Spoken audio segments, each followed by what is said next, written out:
Ada orang menganggap kalau dia sakit berarti dia sedang diazab Allah. Ada orang yang berkeyakinan kalau terbakar, hilang, meninggal itu berarti laknat dari Allah. Ini perlu dibetulkan pemahamannya. Ini keliru, salah. Sakit belum tentu laknat. Justru sakit itu cara Allah untuk menghapuskan dosa-dosa. La yusibul mu'min min nasabin wala wasabin wala saqamin wala syaukin yastakuha. Susah hati, gundah gulana, duri yang menusuk tapak kaki. Itu cara Allah menghapuskan silap, salah dan dosa. Justru yang dianggap laknat itu adalah dalam kitab judulnya Tanbihul Mughtarrin. Tanbih artinya peringatan, Mughtarrin orang yang tertipu. Ada orang-orang tertipu di dunia ini, maka di situ disebutkan nama penulisnya Syekh Abdul Wahab Asy'arani, ulama besar yang hidup di abad ke-10 Hijrah. Apa kata beliau? Orang yang kena azab adalah orang yang tertidur malam sampai tak sempat tahajud. Nah, itu orang yang sedang kena azab. Tak usah ngaku, diam-diam aja. Siapa yang malam ini tak tahajud sampai tertidur, bangunnya menjelang azan subuh, itulah orang yang sedang kena azab atas dosa di waktu siang. Tapi Allah masih sayang sama dia. Dosanya waktu siang itu diazab Allah dengan tidak menikmati manisnya tahajud malam, diazab Allah di dunia supaya di akhirat nanti tak dapat lagi azab.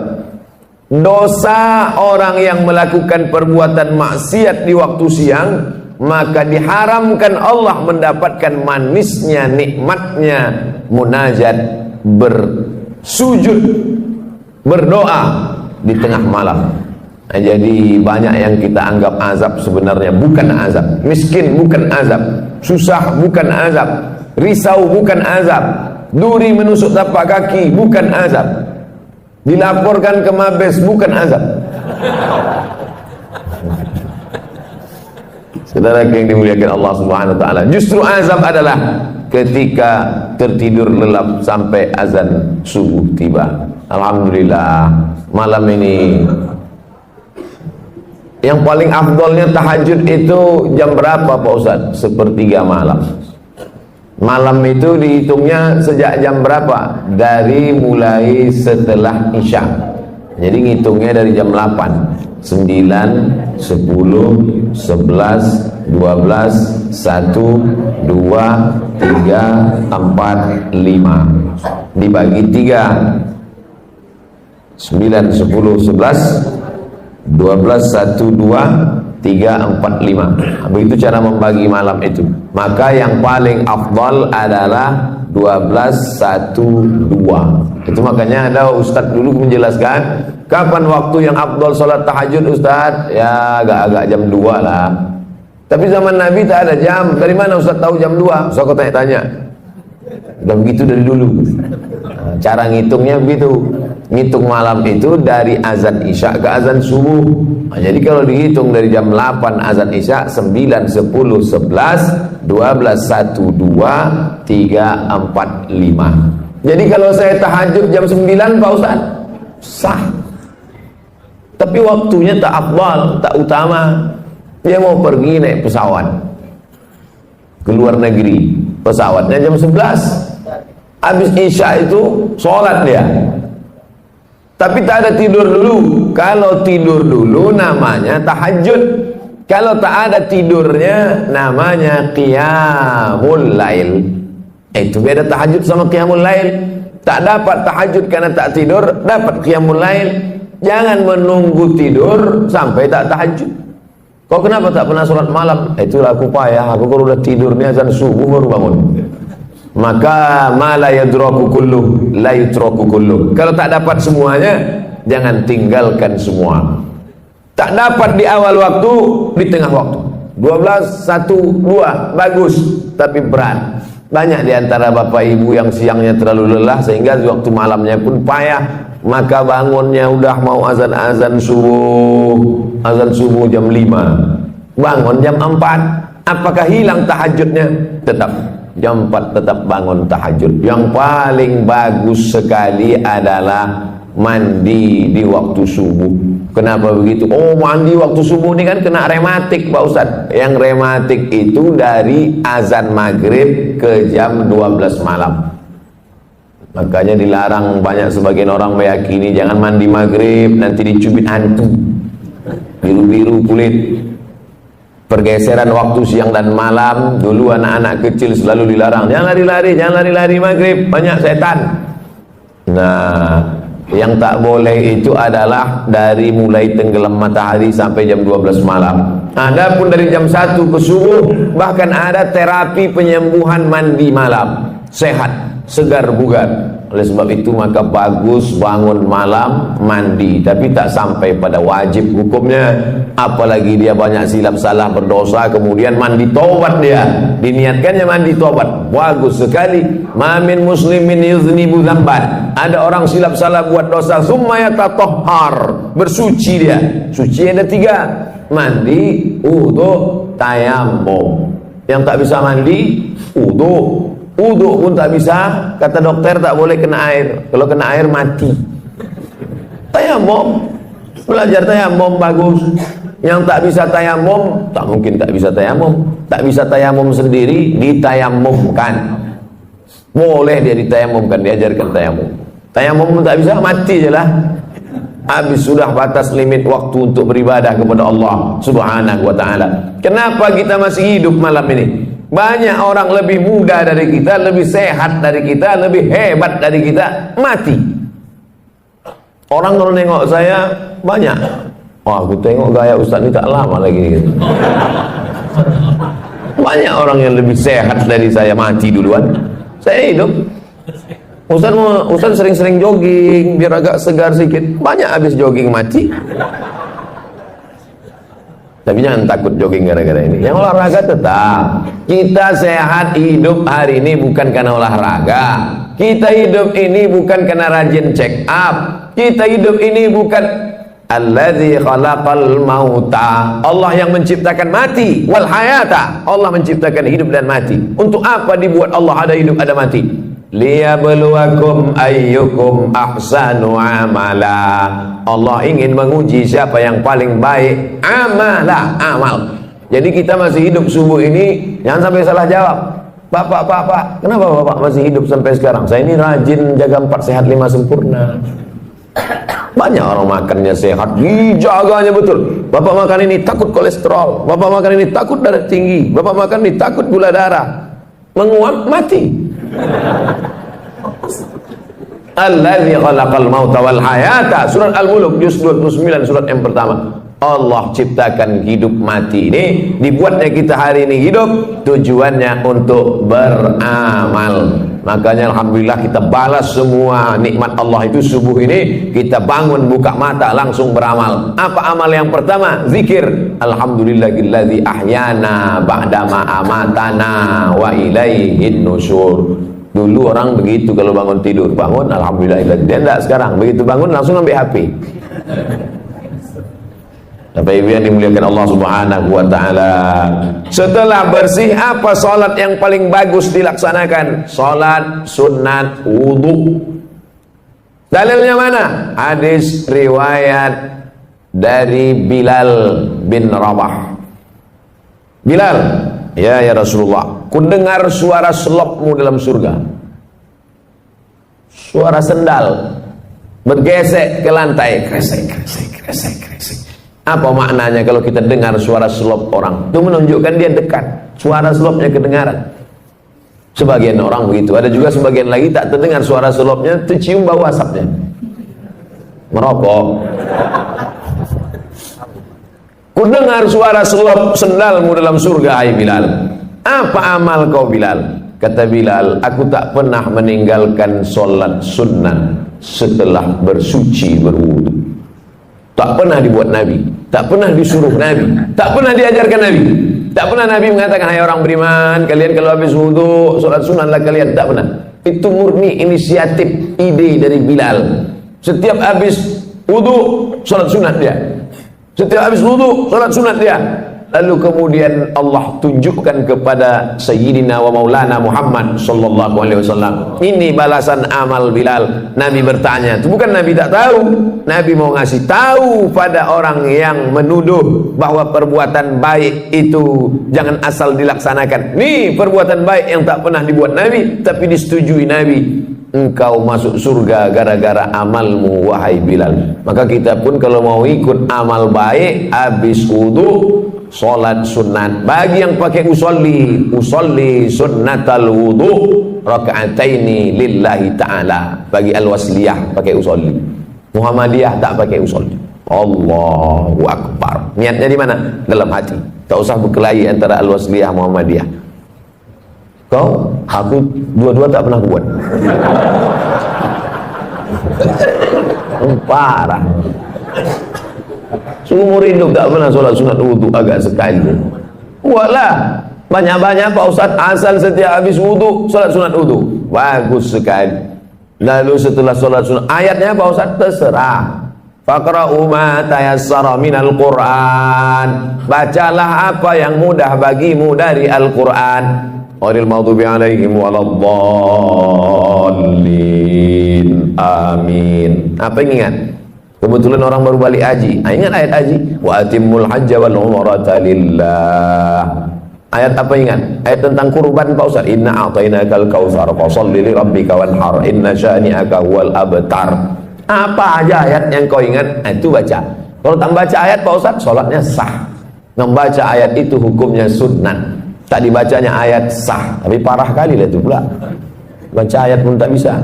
Kalau qul huwallah aja saya baca Pak Ustaz, sah. Ada sahabat Nabi membaca ayat dalam sunat, solat sunat, dari mulai habis isya sampai azan subuh. Ayatnya tak diganti-gantinya, qul huwallah. Namanya Qatadah bin Nu'man. Nama kitab yang menceritakan Al-Musnad. Nama pengarang Al-Musnad Ahmad bin Hambal, meninggal tahun 241. Nama kerennya Imam Hambali. Hambal artinya karpet. Orang Medan bilang hambal karpet kan? Coba kau bawa hambal tuh, hambal. Imam Hambali, Ahmad bin Hambal. Di dalam kitab itu disebutkan, hadisnya sahih. Qatadah bin Nu'man salat sunat dari isya sampai subuh, ayatnya qul huwallah tak diganti-gantinya. Dilaporkan ke Nabi, ya Rasulullah, ini ada orang aneh ini, ayatnya tak diganti-gantinya, qul huwallah aja. Apa kata Nabi sallallahu alaihi wasallam? Innaha la ta'dilu sulusal Qur'an. Qul huwallah itu sama dengan sepertiga Quran. Dibacanya bolak-balik dari isya sampai subuh, maka dia sudah seperti menghatamkan Quran berkali-kali. Jadi yang hafal qul huwallah jangan berkecil hati. Ini nilai betul-betul gini Pak Ustaz. Bapak Ibu yang dimuliakan Allah Subhanahu wa taala, setelah selesai salat sunat wudu, bagus lagi salat sunat taubat. Asal disebut tau, terbayang toco. Makan. Makan tak salah, tapi makan dalam Islam itu tujuannya liyuqima sulbahu, menegakkan tulang belakang. Ini Bapak Ibu bisa tegak tulang belakang ini kan karena makan semalam. Coba kalau tak makan, asal agak-agak mau duduk tumbang. Oleh sebab itu maka masalah makan tak salah. Kulu, makanlah. Washrabu, minumlah. Wala tusrifu, jangan berlebih-lebihan. Lalu kemudian salat sunat taubat. Usolli sunnat taubat raka'ataini lillahi ta'ala. Apa dosa saya Ustaz? Kenapa saya mesti salat sunat taubat? Dosa saya apa? Dosa engkau karena kau mengaku tak berdosa, itulah dosa. Jangan sangka dosa itu mencuri, merampok, berzina, minum khamar. Mengaku tak berdosa, itu sudah dosa. Kenapa begitu? Karena Nabi Muhammad sallallahu alaihi wasallam, apa kata Nabi? Inni tubtu ila rabbi, aku bertobat sehari semalam. Istaghfartu, aku beristighfar sehari semalam akthar min mi'ati marrah, lebih dari 100 kali, atau kama qala Rasulullah sallallahu alaihi wasallam. Apa dosa Nabi?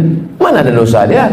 Dia bukan pernah buat dosa berzina, makan haram. Tak ada dosa dia. Di zaman jahiliyah pun orang jahiliyah menggelar dia Al-Amin, orang paling jujur dan amanah. Ternyata diteliti ulama, kenapa Nabi itu istighfar taubatnya sampai 100 kali sehari semalam? Apa salah dia? Karena dia menghitung lupanya dihitung sebagai dosa. Lupa dia dihitung dosa. Kalaulah lupa kita ini dihitung dosa, tak ada kita dimasuk surga. Dalam sembahyang pun kadang lupa. Allahu Akbar, nampak kunci dalam laci.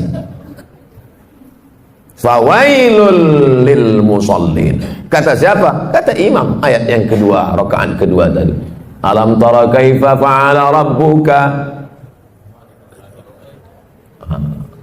ara'aita. Untung ada yang meluruskan. Ini tak selamanya ustaz tu betul. Jangan ustaz tu salah diteruskan juga ayat dia. Ara'aita allazi yukadzibu biddin. Tahukah kau siapa yang mendustakan agama? Bukan orang yang minum khamar. Orang mendustakan agama bukan orang korupsi. Siapa orang mendustakan agama? Ara'aita allazi yukadzibu biddin fadzalika allazi yad'ul yatim. Kalau ada orang rajin puasa sunat, bolak-balik haji ke Makkah, tapi anak yatim tak bayar uang sekolah, dia diam, itulah orang mendustakan agama. Fadzalikal ladzi yad'ul yatim wa la yahuddu 'ala ta'amil miskin. Saya baru dapat video. Anak kecil bersandar di dinding, digeser sama petugas, jatuh, mati dalam kelaparan. Pengamen, gembel, meninggal dalam kelaparan, tak makan. Siapa yang bertanggung jawab? Dituntut di hadapan Allah Subhanahu wa taala. Walaupun ibadahnya bolak-balik ke Makkah, walaupun haji dan umrahnya banyak. Siapa itu? Fadzalikal ladzi yad'ul yatim. Itulah mengapa Abu Bakar, Umar, malam-malam Umar bin Khattab keliling. Umar bin Khattab malam-malam keliling. Didengarnya suara mak-mak memasak. Klontang-klonteng, ditengoknya yang dimasak batu. Kenapa kau masak batu? Anakku menangis. Ku suruh diam, dia tak diam. Tadi aku pura-pura masak biar supaya dia itu tidur. Celaka Umar bin Khattab itu, khalifah dia, tapi kami tak dapat ini sembako. Tidak sembako, gandum. Pergi Umar bin Khattab ke Baitul Mal, diambilnya gandum, dimasukkannya ke dalam goni, dipikulnya sendiri, dia sendiri mengantarkan. Nih, kenapa tak disuruhnya stafnya, hei staf tolong kau pikulkan gandum dah. Dia takut dituntut di hadapan Allah Subhanahu wa taala. Berjalan lagi Umar bin Khattab di suatu malam, belusukan dia tengah malam, didengarnya ada suara ibu-ibu menyuruh anak gadisnya membungkus air susu kambing. Bungkus nak, bungkus. Ya mak, bungkus cepat sikit, besok kita jual. Ya, kau campur sikit pakai air. Campur pakai air. Kenapa kita campur pakai air? Nanti kalau tahu Umar bin Khattab, mana dia tahu, dia sedang tidur di rumah. Umar bin Khattab sedang nguping. Ditandai Umar bin Khattab rumah. Umar bin Khattab tak tahu. Umar bin Khattab tak tahu mak, tapi Allah melihat. Siapa yang sedang menengok perbuatan kita ini? Dia. La ta'khudhuhu sinatun wala naum. Ditandai Umar bin Khattab rumah. Itu rumah. Besok disuruhnya utusan, kau cari rumah di sekian-sekian gang sekian, cari anak gadisnya, mau kita pinang. Untuk anak dia, bukan untuk dia. Itu beda Umar dulu sama Umar sekarang. Yang namanya Pak Umar yang tersinggung pula. Itu singgung, sakit hati, melapor juga ke polisi. Payah kali lah ceramah ini sekarang.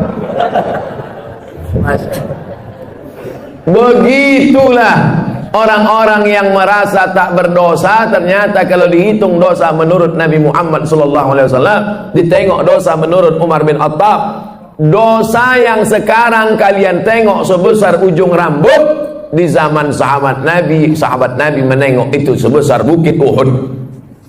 Dosa yang kalian tengok sekarang sebesar ujung rambut, di zaman Nabi sebesar bukit Uhud. Begitulah orang sekarang menyepelekan dosa. Kau kan berdosa. Alah, tak banyak kali. Tetangga kita lebih parah dari curi. Menyepelekan dosa. dosa besar, dosa kecil, bukan ditengok dosanya, tapi di hadapan siapa dosa itu dilakukan. Bukan ditengok besar kecil dosa, tapi di mana dan di hadapan siapa dilakukan. Ngupil, maaf cakap, ngupil ngorek tai hidung, mana pula dosa? Carilah ayat Quran yang melarang ngorek hidung, tak ada. Tapi coba kalau dilakukan di istana negara, diliput 10 stasiun TV live. Diundang ke istana, dapat penghargaan, pas sedang duduk-duduk ngupil. Semua TV, RCTI, SCTV, MNC TV, TVRI, semua live. Itu jadi berita besar apa tak besar? Besar. Semua orang menengok. Kalau perbuatan kecil ditengok orang banyak menjadi besar, bagaimana dengan perbuatan kita yang disaksikan oleh yang maha besar? Oleh sebab itu maka jangan pernah menyepelekan yang kecil. Inti yang ingin saya sampaikan, jangan sampai merasa tak berdosa. Kita ini banyak silap, banyak salah, banyak salah. Apa dosa saya? Apa dosa saya? Apa silap saya? Saat kau merasa tak bersalah, tak bersilap, tak berdosa, saat itu engkau adalah orang paling banyak berbuat silap, salah dan dosa. Yang paling afdal solat sunat taubat. Yang sudah melaksanakan alhamdulillah, yang belum besok malam mudah-mudahan masih hidup lagi. Setelah sholat sunat taubat, ini mesti nih Pak Ustaz, namanya juga sunat. Ini kan cerita kita ini sunat, bukan wajib. Kalau perintahnya kuat, wajib. Kalau tidak kuat, sunat. Larangannya kuat, haram. Larangannya tak kuat, makruh. Tak disuruh, tak dilarang, mubah. Nah, ini 5 kotak ini jangan digeser-geser. Perintahnya kuat, wajib. Tak kuat, sunat. Larangannya kuat, haram. Kurang kuat, makruh. Tak disuruh, tak dilarang, mubah. Jangan digeser. Yang sunat dinaikkan ke wajib, yang makruh dinaikkan ke haram. Sesak napas orang. Udah diatur itu semua sama ulama fikih. Nama ilmunya fikih. Orang yang paham fikih itu disebut faqih. Itu tuan faqih itu. Apa arti faqih itu? Entahlah, dari dulu dah gitu. Siapa tanya-tanya. Nama ilmunya fikih. Nama orang yang berilmu tentang fikih itu namanya faqih. Jamaknya fuqaha. Sudah begitu menurut para ulama fuqaha. Ya. Kata Ustaz itu tadi fuqaha. Iya, fuqaha. Fuqaha itu apa? Ya, ulama-ulama juga lah. Ada ulama tafsir, ada ulama hadis, ada ulama fikih. Jamaknya fuqaha. Setelah sholat sunat taubat, sholat sunat tahajud. Sholli sunat tahajud raka'ataini lillahi ta'ala. Sholatul laili masna masna. Sholat malam itu 2 rakaat salam, 2 rakaat salam, 2 rakaat salam, 2 rakaat salam. Berapa rakaat Pak Ustaz? Nabi Muhammad SAW 8 rakaat. Saya tak sanggup Pak Ustaz 8 rakaat. Jadi kalau saya buat 2 rakaat, jadilah daripada tidak sama sekali. 2 rakaat. Ada orang-orang dulu pernah membuat 2 rakaat nih Pak Ustaz. Ada. Utsman bin Affan pernah buat 2 rakaat. Rakaat pertama 15 juz. Rakaat kedua 15 juz. Kalau rakaatnya banyak, ayatnya pendek-pendek. Siapa itu?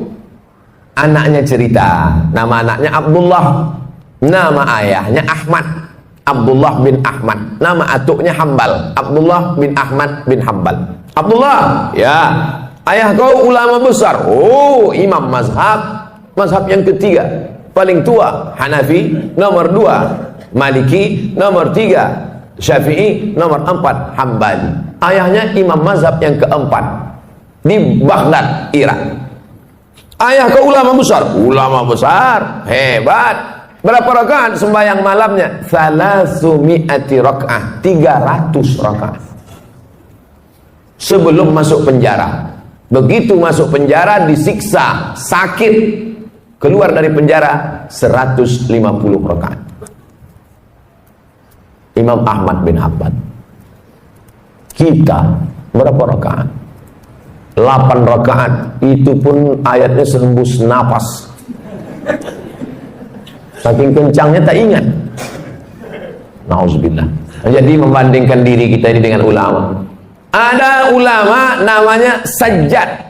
Sajjad artinya orang banyak sujud, maka disebut dia dengan Imam As-Sajjad. Namanya Ali, nama atuknya Ali juga, Ali bin Husain bin Ali, suami Fatimah binti Muhammad sallallahu alaihi wasallam. Jadi kalau dihitung dari Nabi keberapa dia itu? Ali bin Husain bin Fatimah binti Muhammad SAW, cicit Nabi. Namanya Ali Zainal Abidin. Zainal artinya perhiasan, Abidin orang ahli ibadah. Zainal Abidin perhiasan ahli ibadah. Sajjad karena banyak sujud, sujudnya sehari semalam 1000 kali.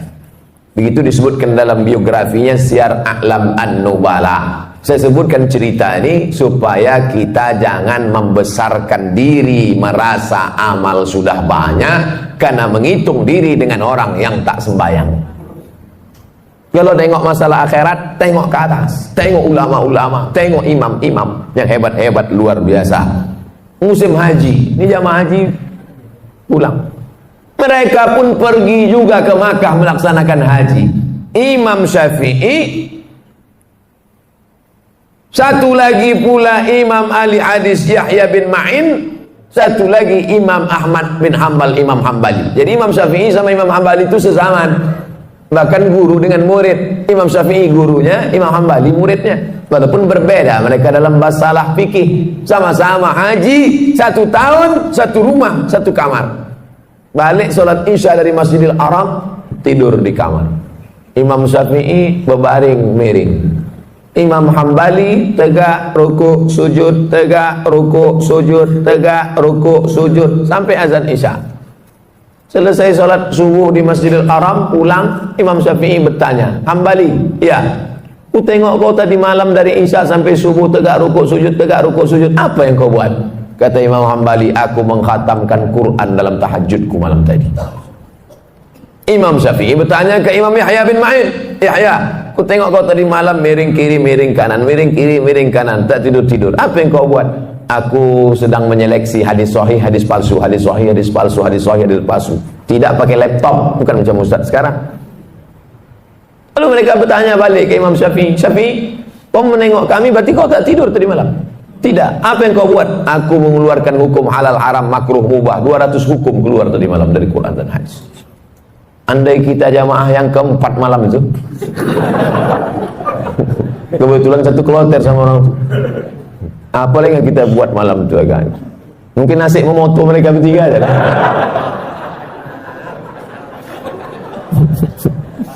Begitulah kita kalau dibandingkan ulama salaf. Itu yang salaf tuh. Salaf artinya hidup di abad 3 pertama. Yang kata Nabi, khairul qurun qarni, sebaik-baik abad adalah abadku, tsummal ladzina yalunahum, seabad sesudah itu, tsummal ladzina yalunahum, seabad sudah itu. 3 abad pertama ini disebut dengan generasi salaf. Jadi kalau ada orang sekarang mengatakan saya salaf, salaf kubis. Yang betul itu adalah kita pengikut ulama salaf, bukan kita nih salaf.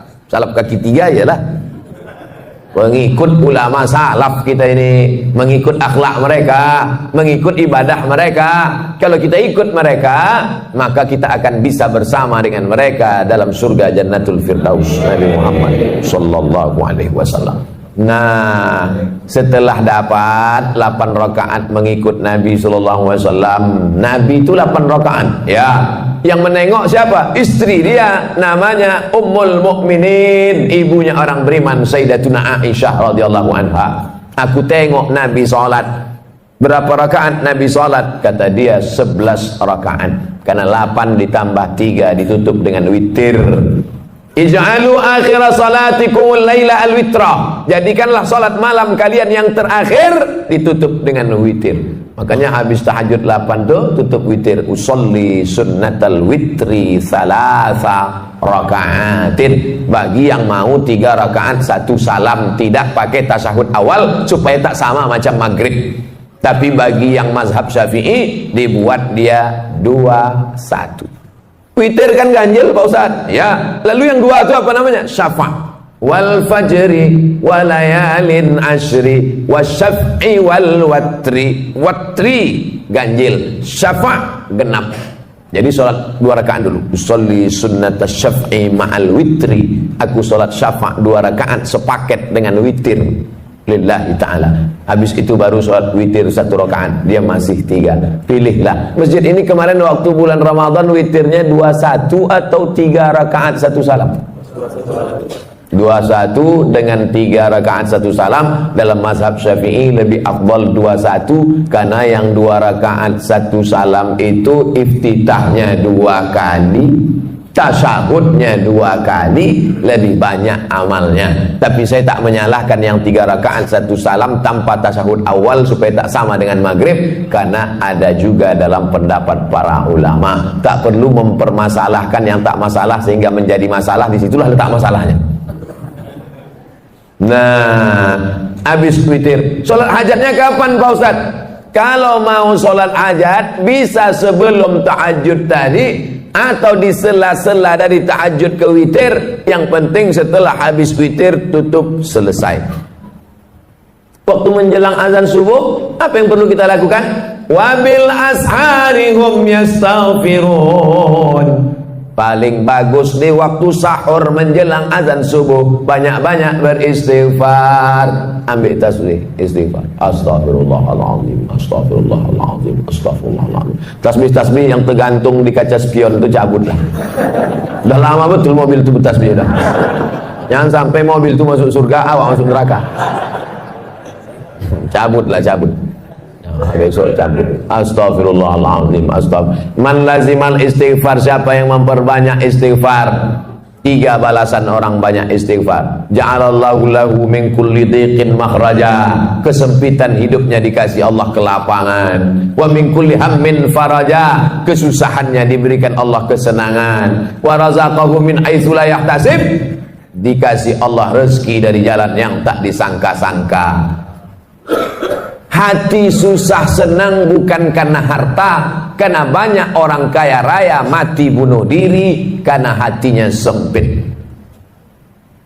Orang yang disempitkan Allah dadanya, dipendekkan Allah pandangan matanya, sejengkal saja dia menengok dunia, mudah stres, depresi. Angka bunuh diri terbesar di dunia bukan di Indonesia, bukan karena PHK, bukan karena tak ada kesempatan kerja, bukan karena miskin rakyat jelata. Angka bunuh diri terbesar di dunia di Eropa dan Amerika yang kaya raya. Kenapa? Stres, depresi. Mereka pakai mobil mewah, pakai baby Benz, pakai BMW, kena penyakit insomnia, tak bisa tidur malam. Orang kita naik sudah kok tidur. Sampai ke Simpang Marendal, padahal mau belanja ke Simpang Limun. Bayangkan itu. Bapak ibu pikir tidur ini masalah sepele. Berapa banyak orang kaya tak bisa tidur, makan pil tidur. Betul tak ceritanya? Oleh sebab itu kalau ada kawan tertidur, diamkan aja. Nah, itu dia sedang dalam nikmat yang besar. Bapak ibu yang dimuliakan Allah Subhanahu wa taala. Oleh sebab itu maka Allah taala beri kelapangan hati kepada Nabi Musa alaihi salam dalam doanya, Rabbishrahli, lapangkan dada ni ya Allah, karena dunia ini penuh dengan masalah. Nabi Muhammad SAW juga dilapangkan Allah dadanya. Apa kata Allah? Alam nasyrah laka, minta kelapangan hati. Kalau cerita masalah sempit sekarang ini, saya yang paling sempit hati saya. Saya sedang dilaporkan. Tapi karena didoakan oleh para jamaah, terutama yang paling banyak mendoakan saya, inilah panitia masjid subuh nih.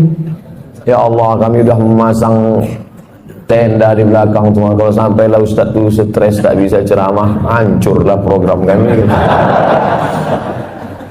Bapak ibu yang dimuliakan Allah Subhanahu wa taala, dengan berzikir, bersolat, bertasbih, beristighfar bukan berarti manusia tidak menghadapi masalah, karena dunia tempat masalah. Tapi dengan berzikir, bertasbih, beristighfar adalah merubah cara kita menghadapi masalah. Allah berikan kelapangan hati, Allah berikan kesabaran, Allah berikan. Banyak orang-orang soleh itu mati di tiang gantungan. Siapa contohnya? Tonton film Umar Mukhtar, pejuang dari Libya yang menggantungnya Mussolini, Said Qutb meninggal di tiang gantungan. Pagi-pagi pas mau dia digantung itu, malam tuh mimpi dia menengok Nabi Muhammad sallallahu alaihi wasallam. Cerita tentang dia mau digantung malamnya jumpa Nabi itu diceritakan dalam ceramah ulama besar dari Mesir namanya Syekh Abdul Hamid Kishk. Syekh Abdul Hamid Kishk. Pas mau digantung pagi itu tersenyum dia. Nampaknya tiang gantungan itu macam tangan bidadari sedang melampai. Tak sabar dia mau mati menghadap Allah Subhanahu wa taala. Bukan macam orang-orang stres yang mau disuntik mati, ketakutan, ada permintaan macam-macam. Kau mati ni mau minta apa? Lontong sayur gitu. Saudara yang dimuliakan Allah Subhanahu wa taala. Hidup ini hanya tempat persinggahan sejenak dalam perjalanan panjang sementara sampai ke tujuan. Hidup ini tak sampai seperti setengah sayap nyamuk. Bukan sayap pesawat, sayap nyamuk. Hidup ini hanya setetes. Kalau dapat jangan sombong, karena yang kau dapat cuma setetes. Yang kaya raya, yang pejabat, yang hebat, cuma setetes. Yang tak dapat pun jangan terlalu sedih, karena yang tak dapat itu pun cuma setetes. Kita semua akan mati menghadap Allah. Apa yang akan dibawa? Berjumpalah ulama yang populer, yang masyhur, yang punya banyak jamaah, ulama fikih, dengan ulama yang tak terkenal, ulama mastur yang tak dikenal masyhur, ulama tasawuf. Meninggal ulama fikih yang populer, yang terkenal, yang viral, yang masyhur, yang hebat, yang punya jabatan itu mimpi berjumpa ulama tasawuf. Apalah yang kau dapat di akhirat dengan kepopuleran, dengan jabatanmu, dengan kehebatan namamu itu? Diambilnya debu, ditiupnya di tapak tangan. Itulah follower. Itulah semua. Ambil debu, hembuskan ke tapak tangan. Tak bermakna. Lalu mana yang membuat engkau dapat rahmat Allah? 2 rakaat di tengah malam yang sunyi saat tak ditengok orang. Itulah yang dapat menolong di hadapan Allah Subhanahu wa taala. Oleh sebab itu paksa-paksakan diri, pasang alarm, jam weker agak 2 biji. 2 tak juga terbangun, beli jam yang ketiga yang bisa menyipak. Supaya terbangun kita di hadapan Allah. Rahimallahu ra'an. Allah mencurahkan rahmatnya pada suami allazi aiqadha ahlahu, yang membangunkan istrinya. Allah mencurahkan rahmat pada suami yang membangunkan istrinya dengan menyiramkan air, mengajak dia tahajud malam. Rahimallahu mura'atan. Allah merahmati istri perempuan. Ada laki-laki, ada lagi tren sekarang LGBT. Nauzubillah. Rahimallahu mura'atan. Allah merahmati perempuan allati aiqazat zaujaha, yang membangunkan suaminya. Al-mu'minun suami, wal mu'minat istri, ba'dhum awliya'u ba'd, saling tolong menolong dalam hal kebaikan walaupun kewajibannya itu suami. Ya ayyuhalladzina amanu, hai para suami, anfusakum, jaga istrimu, wa ahlikum, anakmu, naro, dari api neraka. Aslinya yang mengajak solat, yang mengajar solat, yang membangunkan solat, yang mengingatkan solat, suami. Tapi dunia sudah mau kiamat. Yang sekarang banyak bertanya, Ustaz, apa doanya biar suami saya mau solat? Jadi laki kau tak sembahyang? Enggak. Dari dulu atau sampai sekarang? Memang dari nikah tak sembahyang. Kenapa mau sama dia? Saya pun dulu tak sembahyang. Belakang-belakangan ini tobat saya Pak Ustaz. Laki saya tetap Fir'aun. Sabar ibu, sabar, banyak-banyak doa sama Allah. 2 gendang, kalau tak dia mati, ibu mati. Inilah bapak nih, cerita laki ibu tu mati, bapak ketawa pula. Mestinya sedih lah. Bapak ibu yang dimuliakan Allah Subhanahu wa taala. Sampai pada akhirnya azan subuh pun berkumandang. Tahanlah kita dengan wudhu tadi. Kalau wudhunya batal, diganti tajdidul wudhu, memperbaharui wudhu. Kalau saya ragu Pak Ustaz, batal apa tak batal? Batal apa tak batal? Al yaqinu la yuzalu bisyak. Keyakinan yang kuat tak mungkin dirusak oleh ragu. Hatta tasma'a sautan, jangan kau wudhu lagi, jangan kau batalkan solatmu. Kalau datang bisik-bisik, batal wudhumu, batal wudhumu, batal wudhumu, batal wudhumu. Jangan kau berhenti solat. Hatta tasma'a sautan, sampai kau dengar suara, au tajidari'an, atau kau cium bau. Dengar suara, tercium bau, baru batal. Tak ada suara, tak ada berbau, tak batal. Tak bersuara, bau, batal. Kadang kita ini kan diganggu-ganggu setan. Udah batal, udah batal, udah batal, udah batal. Itu memang kerja setan. Jangan disalah-salahkan setan. Kenapa setan ini gini? Itulah kerja aku, kata dia. Itulah kerja dia, SOP dia. SOS, standar operasional setan. Nah, azan subuh ke masjid. Raka'atul fajri, 2 rakaat qabliyah subuh, khairum minad dunya wa ma fiha. Siapa yang paling kaya di dunia ini sekarang? Bill Gates, yang punya Microsoft. Siapa yang paling kaya di dunia ini sekarang? Yang punya Yahoo, yang punya Google, Facebook. Siapa yang paling kaya dunia ini sekarang? Yang paling kaya sekarang adalah kita, karena kita sudah dapat dunia dan seisinya. Qobliyah subuh. Yang tadi qobliyah subuh. Yang tadi tak qobliyah subuh, masbuk terlambat. Boleh qobliyah subuh setelah sholat subuh, tapi jangan di masjid. Balik ke rumah, qobliyah subuh, qadha, diganti. Tapi jangan tiap-tiap subuh. Sekali-sekali. Kalau tiap-tiap subuh itu namanya hobi. Usolli sunnatas subhi raka'ataini qabliyatan. Ayatnya rakaat pertama qul ya ayyuhal kafirun. Rakaat kedua qul huwallahu ahad. Kenapa itu ayat yang dipilih? Qul ya ayyuhal kafirun. Kau boleh tetangga dengan non-muslim, kau boleh sekantor dengan beda agama, tapi sebelum matahari terbit kau sudah kuatkan akidah wala ana abadu ma abadtum wala antum abiduna ma abud lakum dinukum. Jadi rakaat kedua kuatkan benteng, Tuhanmu bukan satu, bukan dua, bukan tiga. Qul huwallahu ahad, Allahus somad. Meminta hanya kepada dia, Allahus somad. Siapa dia? Lam yalid wa lam yulad walam yakul lahu kufuwan ahad. Habis itu barulah sholat subuh. Kalau qabliyah subuhnya saja lebih baik daripada dunia dan seisinya, apalagi sholat subuhnya. Kalau sudah sholat subuh macam sholat Jumat begini, ini tanda Palestina tak lama lagi akan merdeka. Tapi jangan subuhnya aja. Bapak Ibu yang dimuliakan Allah, Allah bisa karena biasa. Dari kecil terlonjak-lonjak, sudah besar terbawa-bawa, sudah tua terubah tidak. Oleh sebab itu anak-anak kecil ini dibangunkan pagi, sholat subuh, sholat subuh, sholat subuh.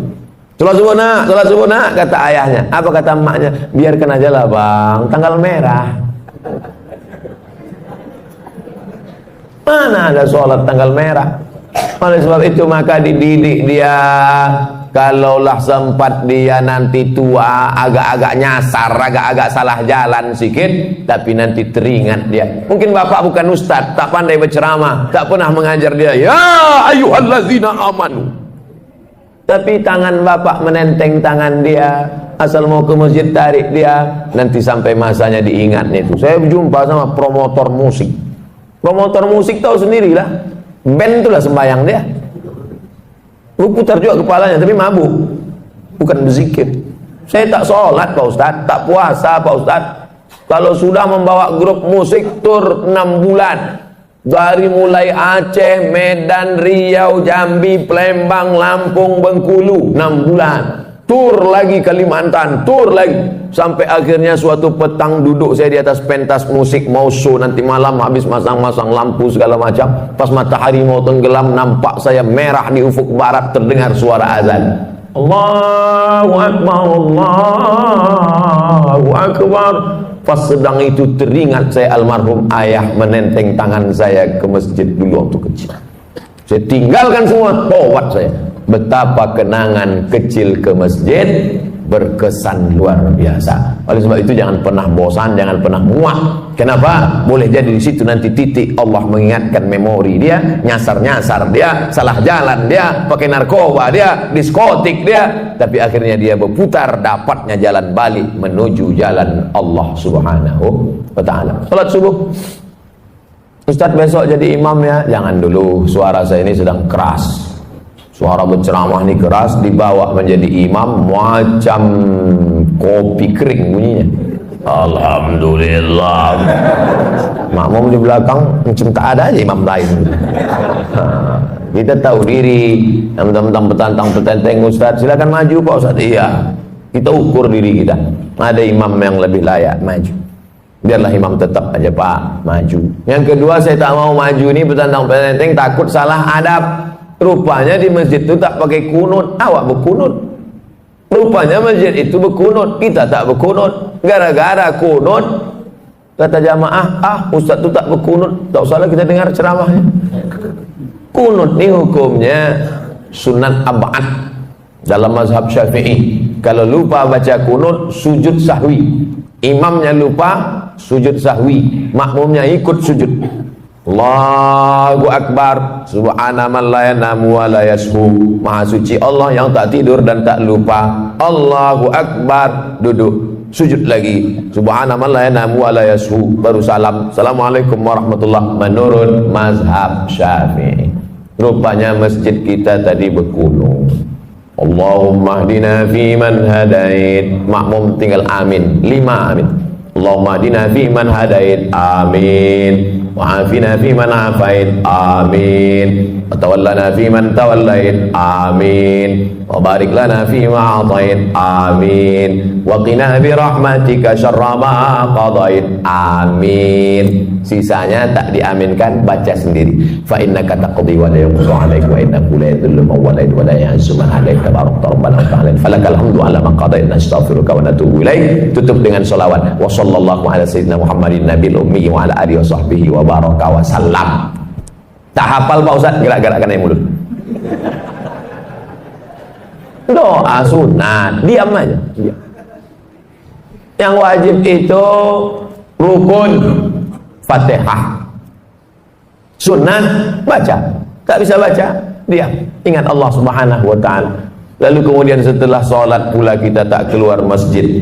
Ma min muslimin yuznibu dzamban man shallal ghadata fi jama'atin. Siapa yang sholat subuh berjamaah, summa qa'ada yadhkurullah, habis sholat dia tak keluar masjid tapi duduk berzikir.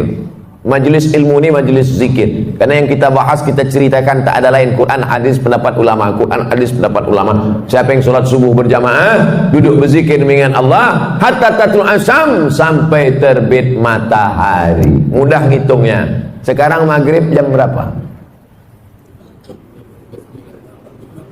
Jam 6.39. Nanti sholat isyraq mulai jam 6.39. Tapi tak berlaku di Saudi Arabia. Ini untuk Indonesia tropis. Bagi yang payah untuk menghitung kapan mulai sholat sunat isyraq, maka 6.39 sholat sunat isyraq. Syarat sholat sunat isyraq 3. Sholat subuh berjamaah, duduk berzikir mengingat Allah sampai terbit matahari. Sholat sunat isyraq 2 rakaat. Usolli sunnatal isyraq, pakai qaf. Isyraq artinya terbit matahari. Kalau pakai kaf, isyraq syirik. Kau sembahyang apa tadi? Sembahyang isyraq, sembahyang syirik lah. Nama waktunya syuruq, nama sholatnya isyraq. Usolli sunnatal isyraq raka'atain lillahi ta'ala. Nanti kita sholat sunat isyraq. Habis ini saya jawab pertanyaan. Sholat sunat isyraq 2 rakaat. Hadis riwayat Tirmidzi, status hadis hasan, layak diamalkan. Siapa yang sholat subuh berjamaah, duduk berzikir mengingat Allah sampai terbit matahari, sholat sunat isyraq 2 rakaat, apa pahalanya? Kanat lahu ka ajri hajjatin wa umrah, dapat pahala macam haji dan umrah. Tamah, sempurna. Yang sudah bayar ONH jangan bangga. Bayar 2017, berangkat 2031.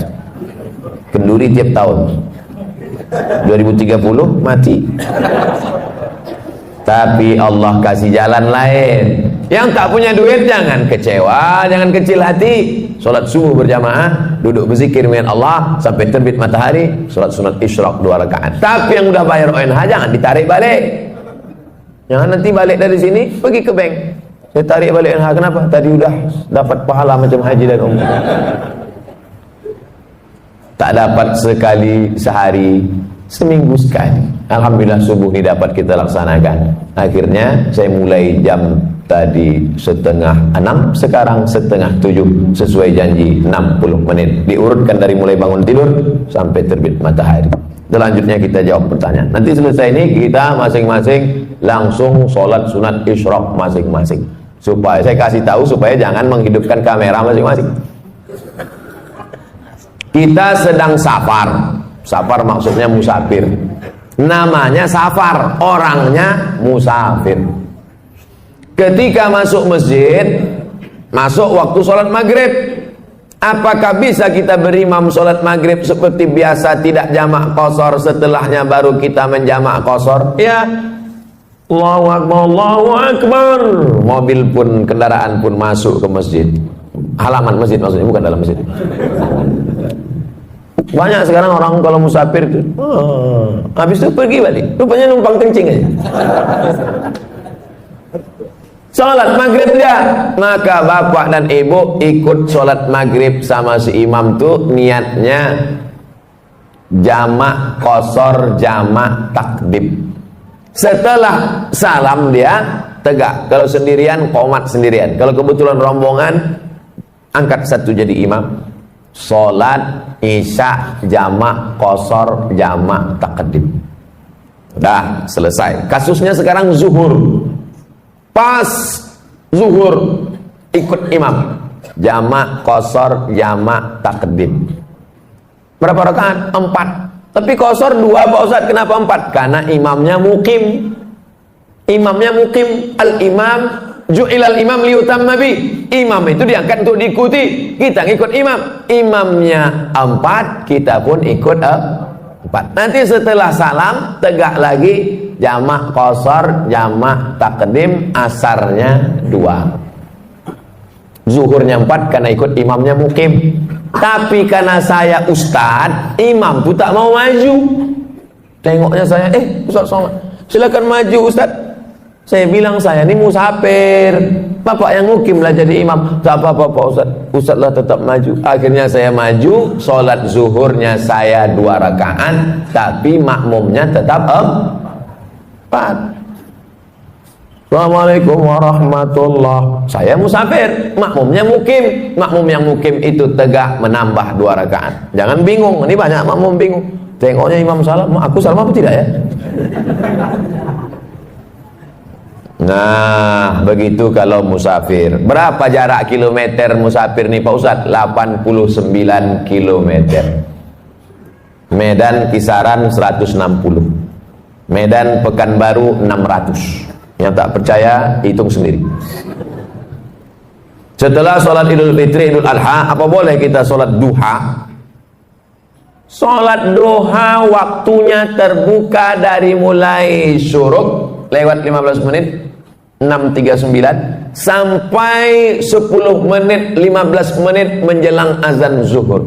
Zuhur 12.32 kurang 15, 12.15. Masih ada waktu duha. Jumlah rakaatnya tidak terbatas, unlimited edition. Tapi katanya ada yang mengatakan 2 rakaat Pak Ustaz. Hadis riwayat Abu Hurairah, Ausani Khalili, orang yang kucintai berpesan padaku jangan tinggalkan 2 rakaat. Katanya ada yang mengatakan 8 rakaat Pak Ustaz. Hadis Ummu Hani, Nabi sholat 8 rakaat. Katanya dia mengatakan tak berbatas Pak Ustaz. Riwayat Aisyah radhiyallahu anha, karena Rasulullah SAW yusalli 4 rakaatin thumma yazidu ma syaa. Nabi menambah sesuai kehendaknya. Jadi yang 2 ada riwayat, yang 8 ada riwayat, yang batas.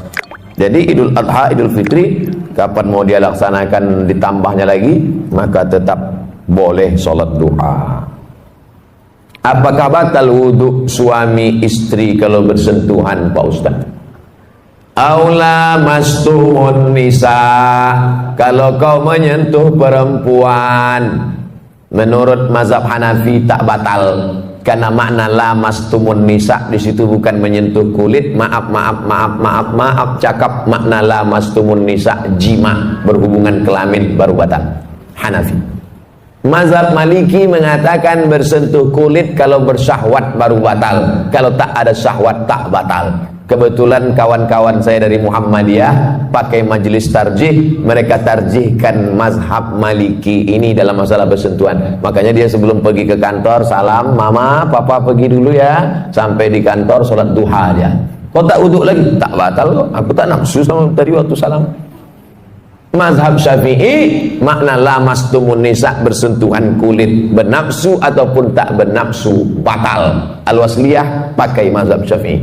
Makanya asal bersentuhan batal. Apalagi tinggal di Medan, Sungai Delhi, di tepi sungai, air banyak. Saya jelaskan tiga-tiga ini supaya kita tak berkelahi masalah ini. Nanti datang orang jamaah tabligh dari India, Pakistan, Bangladesh, mazhabnya Hanafi, tak kita salahkan. Dia misalnya jalan sama istrinya, lalu kemudian pegang tangan, lalu kemudian dia sholat. Oh, ini aliran sesat ini. Karena kita berwudu, dia tak berwudu. Selama masih ahlu sunnah wal jamaah. Ustadz sendiri pakai yang mana? Saya pakai mazhab Syafi'i. Asal bersentuh, batal. Saya wudu balik. Asal bersentuh, batal. Saya wudu lagi. Tapi dia tak salahkan Hanafi dengan Maliki. Guru-guru saya di Maroko mazhabnya Maliki. Gimana mau saya salahkan mazhab Maliki? Salah mazhab Maliki. Murid durhaka lah saya. Saya pegang mazhab Syafi'i. Apa kelebihannya kalau Ustaz pegang mazhab Syafi'i dalam kasus ini? Setan tak bisa menggoda. Habis salaman, saya wuduk lagi.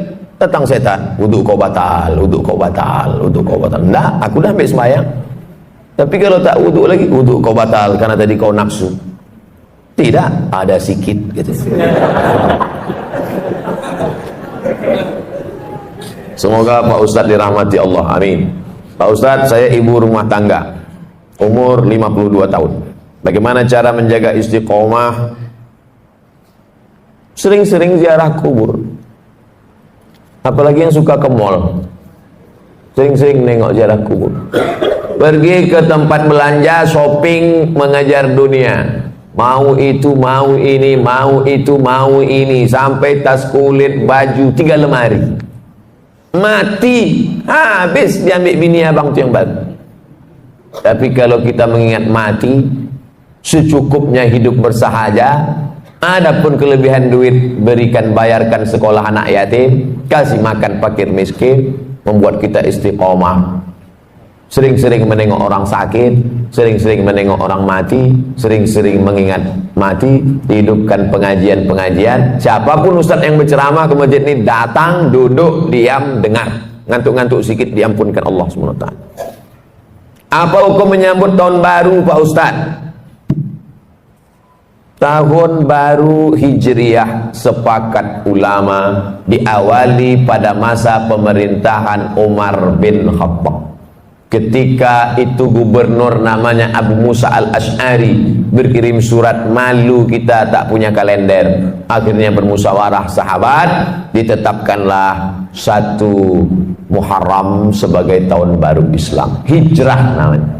Adapun Masehi, kita baru pakai kalender Masehi sejak Republik Indonesia ikut anggota PBB. Dulu nama kalendernya itu kalender Julian, karena Julian itu adalah kaisar Romawi yang membuat kalender Julian. Bulan 1 dibuat nama patung, namanya Januari. Januari itu kepalanya 2. Carilah patung Januari di internet. Patung Januari, kepalanya 2, satu ke muka, satu ke belakang. Itu maka dibuat dia bulan 1, karena dia meninggalkan 2019, menatap 2020. Romawi punya, sebelum Nabi Isa alaihissalam. Lalu kemudian kalender Julian ini diambil dari Romawi, dibawa ke Vatikan Roma pada masa Paus Gregorius. Makanya kalender itu berubah, sekarang namanya menjadi Gregorian Calendar. Dari Kaisar Julian ke Paus Gregorius. Ketika terbentuk PBB, Persatuan Bangsa-Bangsa, bingung mau pakai kalender mana. Akhirnya disepakatilah pakai kalender Gregorian Calendar. Dikirimkanlah ke seluruh dunia memakai kalender. Supaya sepakat, jangan sampai salah tanggal. Nanti jangan sampai PBB pakai Gregorian, Indonesia pakai Hijriah. Akhirnya clash. Supaya sepakat tanggalnya, dipakailah seluruh anggota PBB memakai Gregorian Calendar. supaya tahu kita sejarah kalender ini datangnya dari mana. Romawi, Vatikan, barulah sampai ke kita. Makanya surat-surat sultan dulu, Sultan Delhi, Sultan Serdang, Sultan Langkat, Iskandar Muda Aceh, bahkan Sultan Jogja, semuanya pakai kalender Hijriah atau kalender Jawa, tahun Saka. Nah, ini tentang sejarah kalender. Tapi gubernur bupati kita di Indonesia sudah bagus banyak. Malam tahun baru itu supaya anak muda tidak mabuk, tidak geng motor, tidak pesta narkoba sampai pagi, dibuatlah acara zikir. Tahun lalu 2019 wali kota Langsa membuat zikir bersama live TV One tahun lalu, supaya anak-anak muda ini dialihkan perhatiannya. Kalau tidak mereka mabuk sampai pagi. Kertas terakhir. Saya menyukai pekerjaan saya, tapi tidak dengan atasan saya. Berdasarkan sumber terpercaya, terkesan tak bertanggung jawab dan berkhianat. Bagaimana sikap yang disukai Allah yang harus saya lakukan dalam menghadapi pemimpin yang munafik seperti ini, Pak Ustadz? Man ra'a minkum mungkaran. Kalau kau menengok kemungkaran, munafik, zalim, aniaya, berarti dia mungkar. Kalau kau tengok kemungkaran di depan matamu, apa yang kau lakukan? Falyughayyirhu biyadihi, robah dengan tangan. Kalau sanggup dengan tangan, robah. Tak sanggup merubah dengan tangan, fabilisani, dengan lidah. Bercakap, ngomong, sanggup tak? Speak up. Ngomong pun tak sanggup, fabiqalbi, diam dengan hati. Berdoa kepada Allah, mudah-mudahan diganti Allah dengan yang lebih baik. Amin. Wadzalika al-aful iman, itulah selemah-lemah iman. Sanggup dengan tangan, robah. Tak sanggup dengan tangan, lisan. Tak sanggup dengan lisan, dengan iman dalam hati. Begitu dalam hadis Nabi Muhammad sallallahu alaihi wasallam. Semua sudah ada tuntunannya dalam Quran dan Sunnah. Taraktu fikum amraini, ku tinggalkan tak banyak untuk bekal kalian, kata Nabi, dua saja. Inta masaktum bihima, kalau kamu pegang yang dua ni, lan tadillu abada, takkan sesat untuk selamanya. Al-Quran dan Sunnah Rasulullah. Terus hidupkan kajian-kajian tafsir hadis di masjid di rumah kita. Mudah-mudahan kita selamat dunia dan akhirat.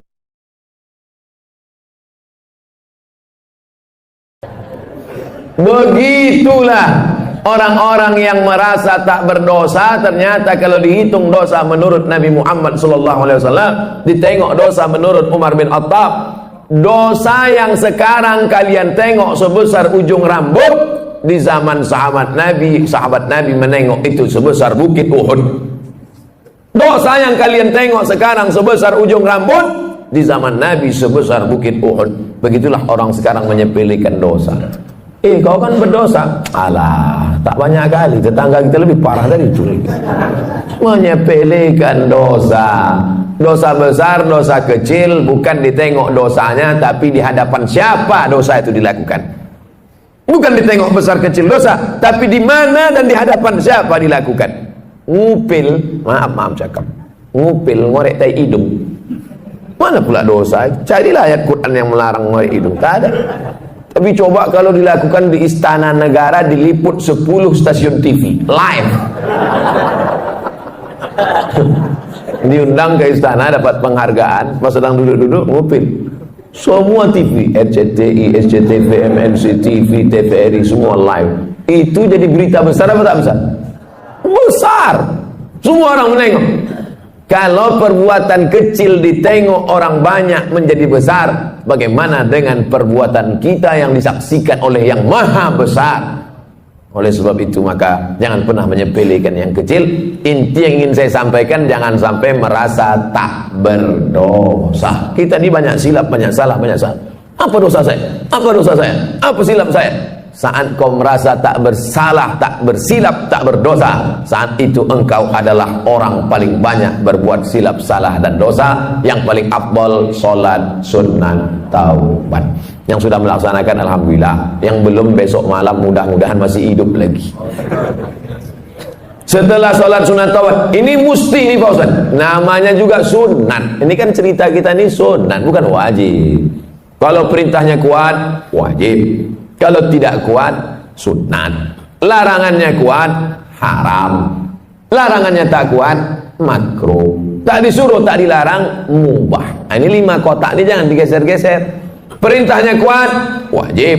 Tak kuat, sunat. Larangannya kuat, haram. Kurang kuat, makruh. Tak disuruh, tak dilarang, mubah. Jangan digeser. Yang sunat dinaikkan ke wajib, yang makruh dinaikkan ke haram, sesak napas orang. Udah diatur itu semua sama ulama fikih. Nama ilmunya fikih. Orang yang paham fikih itu disebut faqih. Itu tuan faqih itu. Apa arti faqih itu? Entahlah, dari dulu dah gitu, siapa tanya. Nama ilmunya fikih. Nama orang yang berilmu tentang fikih itu namanya faqih. Jamaknya fuqaha. Sudah begitu menurut para ulama fuqaha. Ya. Kata Ustaz itu tadi fuqaha. Iya, fuqaha. Fuqaha itu apa? Ya, ulama-ulama juga lah. Ada ulama tafsir, ada ulama hadis, ada ulama fikih. Jamaknya fuqaha. Setelah sholat sunat taubat, sholat sunat tahajud.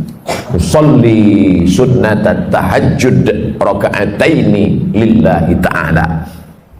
Sholatul laili masna masna. Sholat malam itu 2 rakaat salam, 2 rakaat salam, 2 rakaat salam, 2 rakaat salam. Berapa rakaat Pak Ustaz? Nabi Muhammad SAW 8 rakaat. Saya tak sanggup Pak Ustaz 8 rakaat. Jadi kalau saya buat 2 rakaat, jadilah daripada tidak sama sekali. 2 rakaat. Ada orang-orang dulu pernah membuat 2 rakaat nih Pak Ustaz. Ada. Utsman bin Affan pernah buat 2 rakaat. Rakaat pertama 15 juz. Rakaat kedua 15 juz. Kalau rakaatnya banyak, ayatnya pendek-pendek. Siapa itu? Anaknya cerita. Nama anaknya Abdullah. Nama ayahnya Ahmad. Abdullah bin Ahmad. Nama atuknya Hambal. Abdullah bin Ahmad bin Hambal. Abdullah, ya, ayah kau ulama besar. Oh, imam mazhab. Mazhab yang ketiga, paling tua Hanafi, nomor 2 Maliki, nomor 3 Syafi'i, nomor 4 Hambali. Ayahnya imam mazhab yang keempat di Baghdad, Irak. Ayah kau ulama besar. Ulama besar, hebat. Berapa rakaat sembahyang malamnya? 300 rakaat. 300 rakaat. Sebelum masuk penjara. Begitu masuk penjara disiksa, sakit. Keluar dari penjara 150 rakaat. Imam Ahmad bin Hanbal. Kita berapa rakaat? 8 rakaat. Itu pun ayatnya sembus napas. Saking kencangnya tak ingat. Nauzubillah. Jadi membandingkan diri kita ini dengan ulama. Ada ulama namanya Sajjad. Sajjad artinya orang banyak sujud. Maka disebut dia dengan Imam As-Sajjad. Namanya Ali. Nama atuknya Ali juga. Ali bin Husain bin Ali, suami Fatimah binti Muhammad sallallahu alaihi wasallam. Jadi kalau dihitung dari Nabi keberapa dia itu? Ali bin Husain bin Fatimah binti Muhammad SAW, cicit Nabi. Namanya Ali Zainal Abidin. Zainal artinya perhiasan. Abidin orang ahli ibadah. Zainal Abidin perhiasan ahli ibadah. Sajjad karena banyak sujud. Sujudnya sehari semalam 1000 kali. Begitu disebutkan dalam biografinya Syiar A'lam An-Nubala. Saya sebutkan cerita ini supaya kita jangan membesarkan diri, merasa amal sudah banyak karena menghitung diri dengan orang yang tak sembahyang. Kalau tengok masalah akhirat, tengok ke atas, tengok ulama-ulama, tengok imam-imam yang hebat-hebat luar biasa.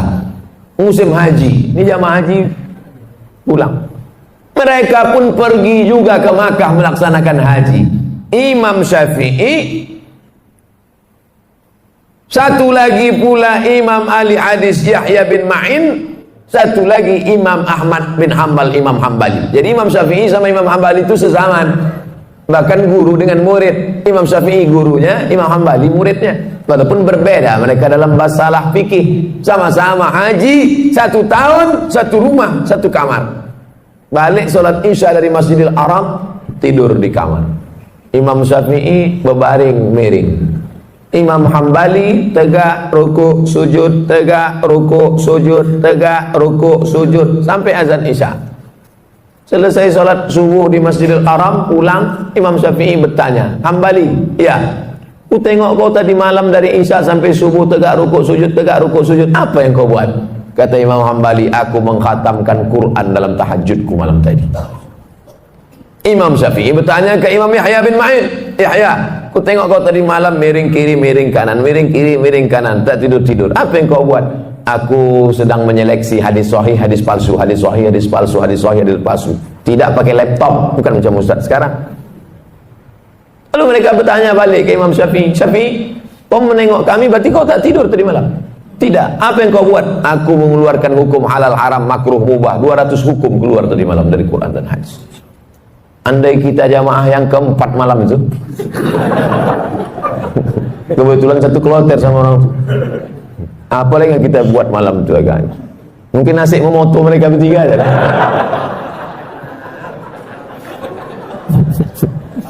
Begitulah kita kalau dibandingkan ulama salaf. Itu yang salaf tuh. Salaf artinya hidup di abad 3 pertama. Yang kata Nabi, khairul qurun qarni, sebaik-baik abad adalah abadku, tsummal ladzina yalunahum, seabad sesudah itu, tsummal ladzina yalunahum, seabad sudah itu. 3 abad pertama ini disebut dengan generasi salaf. Jadi kalau ada orang sekarang mengatakan saya salaf, salaf kudis. Yang betul itu adalah kita pengikut ulama salaf, bukan kita nih salaf. Salaf kaki 3 ialah pengikut ulama salaf kita ini, mengikut akhlak mereka, mengikut ibadah mereka. Kalau kita ikut mereka, maka kita akan bisa bersama dengan mereka dalam surga Jannatul Firdaus. Nabi Muhammad sallallahu alaihi wasallam. Nah, setelah dapat 8 rakaat mengikut Nabi sallallahu alaihi wasallam, Nabi itu 8 rakaat, ya. Yang menengok siapa? Istri dia, namanya Ummul Mukminin, ibunya orang beriman, Sayyidatuna Aisyah radhiyallahu anha. Aku tengok Nabi salat. Berapa rakaat Nabi salat? Kata dia 11 rakaat. Karena 8 ditambah 3 ditutup dengan witir. Ij'alu akhir salatikum laila al-witra. Jadikanlah salat malam kalian yang terakhir ditutup dengan witir. Makanya habis tahajud 8 tu tutup witir. Usolli sunnatal witri thalatha raka'atin. Bagi yang mau 3 rakaat 1 salam, tidak pakai tasyahud awal supaya tak sama macam maghrib. Tapi bagi yang mazhab Syafi'i dibuat dia 2-1. Witir kan ganjil Pak Ustaz, ya. Lalu yang 2 itu apa namanya? Syafa'. Wal fajri walayalin ashri wasyaf'i wal watri. Watri ganjil, syafa' genap. Jadi sholat 2 rakaat dulu. Usolli sunnat syaf'i ma'al witri. Aku sholat syafa' 2 rakaat sepaket dengan witir lillahi ta'ala. Habis itu baru sholat witir 1 rakaat. Dia masih 3. Pilihlah. Masjid ini kemarin waktu bulan Ramadan witirnya 21 atau 3 rakaat 1 salam. 21 dengan 3 rakaat 1 salam. Dalam mazhab Syafi'i lebih afdal 21, karena yang 2 rakaat 1 salam itu iftitahnya 2 kali, tasyahudnya 2 kali, lebih banyak amalnya. Tapi saya tak menyalahkan yang 3 rakaat 1 salam tanpa tasyahud awal supaya tak sama dengan maghrib, karena ada juga dalam pendapat para ulama tak perlu mempermasalahkan yang tak masalah sehingga menjadi masalah. Disitulah letak masalahnya. Nah, habis witir, sholat hajatnya kapan Pak Ustaz? Kalau mau sholat hajat bisa sebelum tahajud tadi atau di sela-sela dari tahajud ke witir. Yang penting setelah habis witir tutup selesai. Waktu menjelang azan subuh, apa yang perlu kita lakukan? Wabil ashari hum yastaghfirun. Paling bagus di waktu sahur menjelang azan subuh, banyak-banyak beristighfar. Ambil tasbih, istighfar. Astaghfirullahaladzim, astaghfirullahaladzim, astaghfirullahaladzim. Tasbih-tasbih yang tergantung di kaca spion itu cabutlah. Udah lama betul mobil itu bertasbih dah. Jangan sampai mobil itu masuk surga, awak masuk neraka. Cabutlah, cabut. Besok cabut. Astaghfirullahaladzim, astaghfirullah. Man lazimal istighfar, siapa yang memperbanyak istighfar, Tiga balasan orang banyak istighfar. Ja'alallahu lahu min kulli dhiqin makhraja. Kesempitan hidupnya dikasih Allah kelapangan. Wa min kulli hammin faraja. Kesusahannya diberikan Allah kesenangan. Wa razaqahu min haitsu la yahtasib. Dikasih Allah rezeki dari jalan yang tak disangka-sangka. Hati susah senang bukan karena harta, karena banyak orang kaya raya mati bunuh diri karena hatinya sempit. Orang yang disempitkan Allah dadanya, dipendekkan Allah pandangan matanya, sejengkal saja dia menengok dunia, mudah stres, depresi. Angka bunuh diri terbesar di dunia bukan di Indonesia, bukan karena PHK, bukan karena tak ada kesempatan kerja, bukan karena miskin rakyat jelata. Angka bunuh diri terbesar di dunia di Eropa dan Amerika yang kaya raya. Kenapa? Stres, depresi. Mereka pakai mobil mewah, pakai baby Benz, pakai BMW, kena penyakit insomnia, tak bisa tidur malam. Orang kita naik sudako tertidur sampai ke Simpang Marendal, padahal mau belanja ke Simpang Limun. Bayangkan itu. Bapak ibu pikir tidur ini masalah sepele. Berapa banyak orang kaya tak bisa tidur, makan pil tidur. Betul tak ceritanya? Oleh sebab itu kalau ada kawan tertidur, diamkan aja. Nah, itu dia sedang dalam nikmat yang besar. Bapak ibu yang dimuliakan Allah Subhanahu wa taala. Oleh sebab itu maka Allah Ta'ala beri kelapangan hati kepada Nabi Musa alaihi salam dalam doanya, Rabbi syrahli, lapangkan dada ni ya Allah, karena dunia ini penuh dengan masalah. Nabi Muhammad SAW juga dilapangkan Allah dadanya. Apa kata Allah? Alam nasyrah laka, minta kelapangan hati. Kalau cerita masalah sempit sekarang ini, saya yang paling sempit hati saya. Saya sedang dilaporkan. Tapi karena didoakan oleh para jamaah, terutama yang paling banyak mendoakan saya, inilah panitia masjid subuh nih. Ya Allah, kami sudah memasang tenda di belakang semua. Kalau sampailah Ustadz dulu stres tak bisa ceramah, hancurlah program kami. Bapak ibu yang dimuliakan Allah Subhanahu wa taala, dengan berzikir, bersolat, bertasbih, beristighfar bukan berarti manusia tidak menghadapi masalah, karena dunia tempat masalah. Tapi dengan berzikir, bertasbih, beristighfar adalah merubah cara kita menghadapi masalah. Allah berikan kelapangan hati, Allah berikan kesabaran, Allah berikan. Banyak orang-orang soleh itu mati di tiang gantungan. Siapa contohnya? Tonton film Umar Mukhtar, pejuang dari Libya yang menggantungnya Mussolini. Said Qutb meninggal di tiang gantungan. Pagi-pagi pas mau dia digantung itu, malam tuh mimpi dia menengok Nabi Muhammad sallallahu alaihi wasallam. Cerita tentang dia mau digantung, malamnya jumpa Nabi itu diceritakan dalam ceramah ulama besar dari Mesir, namanya Syekh Abdul Hamid Kish. Syekh Abdul Hamid Kish. Pas mau digantung pagi itu tersenyum dia. Nampaknya tiang gantungan itu macam tangan bidadari sedang melampai. Tak sabar dia mau mati menghadap Allah Subhanahu wa taala. Bukan macam orang-orang stres yang mau disuntik mati, ketakutan, ada permintaan macam-macam. Kau mati ini mau minta apa? Lontong sayur gitu. Saudara yang dimuliakan Allah Subhanahu wa taala, hidup ini hanya tempat persinggahan sejenak dalam perjalanan panjang sementara sampai ke tujuan. Hidup ini tak sampai seperti setengah sayap nyamuk. Bukan sayap pesawat, sayap nyamuk. Hidup ini hanya setetes. Kalau dapat jangan sombong, karena yang kau dapat cuma setetes. Yang kaya raya, yang pejabat, yang hebat, cuma setetes. Yang tak dapat pun jangan terlalu sedih, karena yang tak dapat itu pun cuma setetes. Kita semua akan mati menghadap Allah. Apa yang akan dibawa? Berjumpalah ulama yang populer, yang masyhur, yang punya banyak jamaah, ulama fikih, dengan ulama yang tak terkenal, ulama mastur yang tak dikenal masyhur, ulama tasawuf. Meninggal ulama fikih yang populer, yang terkenal, yang viral, yang masyhur, yang hebat, yang punya jabatan itu, mimpi berjumpa ulama tasawuf. Apalah yang kau dapat di akhirat dengan kepopuleran, dengan jabatanmu, dengan kehebatan namamu itu? Diambilnya debu, ditiupnya di tapak tangan. Itulah follower.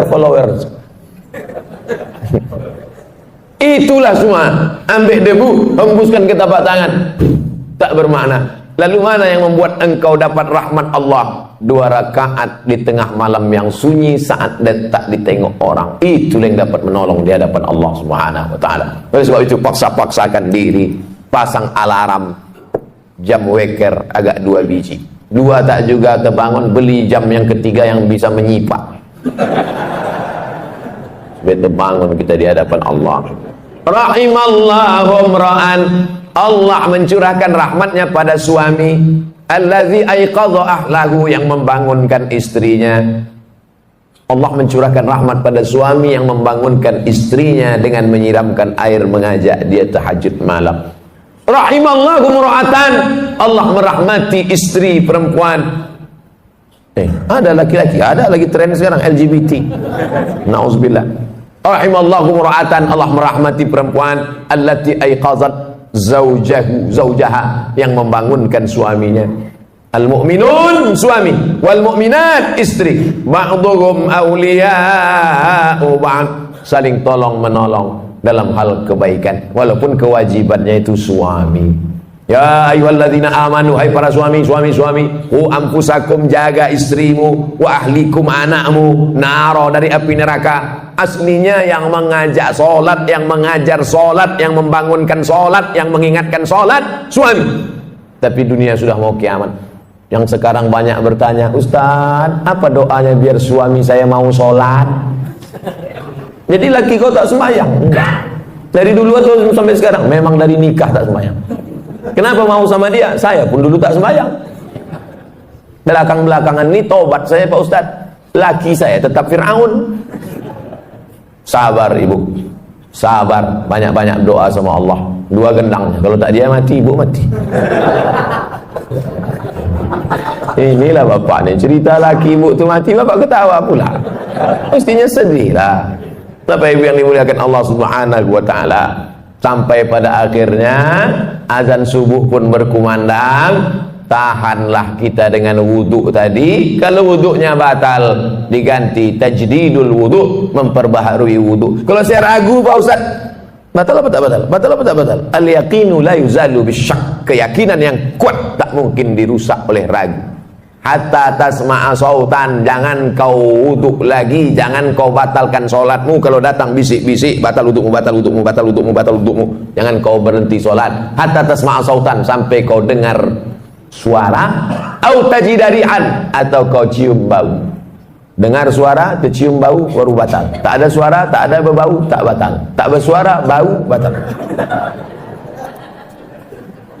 Kadang kita ini kan diganggu-ganggu setan. Udah batal. Itu memang kerja setan. Jangan disalah-salahkan setan. Kenapa setan ini gini? Itulah kerja aku, kata dia. Itulah kerja dia, SOP dia. SOS, standar operasional setan. Nah, azan subuh ke masjid. Raka'atul fajri, 2 rakaat qabliyah subuh, khairum minad dunya wa ma fiha. Siapa yang paling kaya di dunia ini sekarang? Bill Gates, yang punya Microsoft. Siapa yang paling kaya di dunia ini sekarang? Yang punya Yahoo, yang punya Google, Facebook. Siapa yang paling kaya dunia ini sekarang? Yang paling kaya sekarang adalah kita, karena kita sudah dapat dunia dan seisinya. Qobliyah subuh. Yang tadi qobliyah subuh. Yang tadi tak qobliyah subuh, masbuk terlambat. Boleh qobliyah subuh setelah sholat subuh, tapi jangan di masjid. Balik ke rumah, qobliyah subuh, qadha, diganti. Tapi jangan tiap-tiap subuh. Sekali-sekali. Kalau tiap-tiap subuh itu namanya hobi. Usolli sunnatas subhi raka'ataini qabliyatan. Ayatnya rakaat pertama qul ya ayyuhal kafirun. Rakaat kedua qul huwallahu ahad. Kenapa itu ayat yang dipilih? Qul ya ayyuhal kafirun kau boleh tetangga dengan non muslim, kau boleh sekantor dengan beda agama, tapi sebelum matahari terbit kau sudah kuatkan akidah wala ana abadu ma abadtum wala antum abiduna ma abud lakum dinukum. Jadi rakaat kedua kuatkan benteng, Tuhanmu bukan satu, bukan dua, bukan tiga. Qul huwallahu ahad, Allahus somad.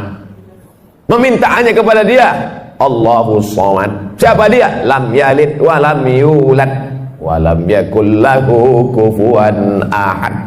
Habis itu barulah sholat subuh. Kalau qabliyah subuhnya saja lebih baik daripada dunia dan seisinya, apalagi sholat subuhnya. Kalau sudah sholat subuh macam sholat Jumat begini, ini tanda Palestina tak lama lagi akan merdeka. Tapi jangan subuhnya aja. Bapak Ibu yang dimuliakan Allah, Allah bisa karena biasa. Dari kecil terlonjak-lonjak, sudah besar terbawa-bawa, sudah tua terubah tidak. Oleh sebab itu anak-anak kecil ini dibangunkan pagi, sholat subuh, sholat subuh, sholat subuh. Sholat subuh nak, kata ayahnya. Apa kata emaknya? Biarkan aja lah bang, tanggal merah. Terima kasih telah mengunjungi channel Ayo Kita Ngaji. Semoga bermanfaat. Wassalamualaikum warahmatullahi wabarakatuh.